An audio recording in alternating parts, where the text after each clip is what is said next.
എല്ലാവർക്കും നമസ്കാരം. ഇന്ന് പുളിക്കേച്ചിറയിലുള്ള ഗുരുദേവ മന്ദിരത്തിൻ്റെ വിശേഷങ്ങളും അവിടുത്തെ പ്രകൃതി ഭംഗിയെ പറ്റി കുറച്ച് കാര്യങ്ങൾ നിങ്ങളോട് പങ്കുവയ്ക്കാം.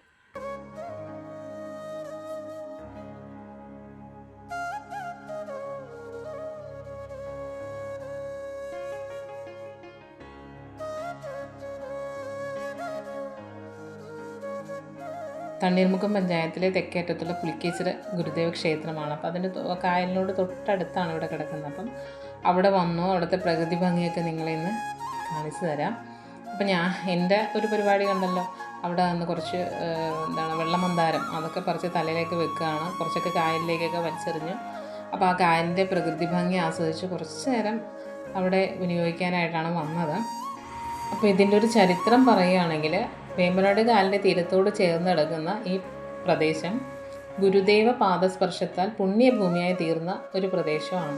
അപ്പോൾ ഒരു പഴമക്കാർ പറയുന്നത് എന്താണെന്ന് വെച്ചാൽ, ഗുരുദേവൻ ഇവിടെ വരികയും കിഴക്കോട്ട് നോക്കി പ്രാർത്ഥിക്കുകയൊക്കെ ചെയ്തു എന്നാണ് അവർ പറയുന്നത്. അപ്പോൾ ഇതിൻ്റെ പ്രകൃതി ഭംഗി എന്ന് പറഞ്ഞാൽ ആരുടെയും മനം കവരുന്നതാണ്. അത്രയ്ക്ക് മനോഹരമാണ് ഇവിടുത്തെ ഒരു പ്രദേശം. അതായത് കിഴക്ക് വശത്ത് വേമ്പനാട്ട് കായലിൻ്റെ വിശാലത വരുന്നുണ്ട്. തെക്ക് വശത്താണെങ്കിൽ പുത്തനങ്ങാടി പുളിക്കേച്ചിറ തോടുമൊക്കെ ഈ ഒരു പ്രദേശത്ത് ചേർന്ന് നടക്കുന്നു. നല്ല കാറ്റുള്ളൊരു സമയത്താണ് ചെല്ലുന്നത് അവിടെ. പിന്നെ ഇന്നിപ്പം മഴയില്ലായിരുന്നു. അപ്പോൾ അതുകൊണ്ട് തന്നെ അവിടത്തേക്ക് ഭംഗി ആസ്വദിച്ച് കുറച്ച് നേരം നമുക്കവിടെ സ്പെൻഡ് ചെയ്യാനായിട്ട് സാധിച്ചു. ഇനിയിപ്പോൾ ഈ കാണുന്ന ആ ഒരു ചെറിയൊരു മന്ദിരം കണ്ടല്ലോ, അത് പണ്ട് ഗുരുദേവൻ്റെ പ്രതിമയാണത്.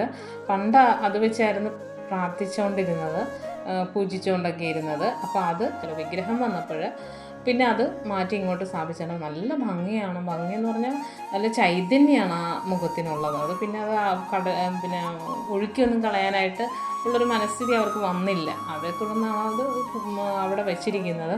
റിസോർട്ടാണ്, നല്ല ഭംഗിയാണ് അവിടെയൊക്കെ കാണാനായിട്ട്.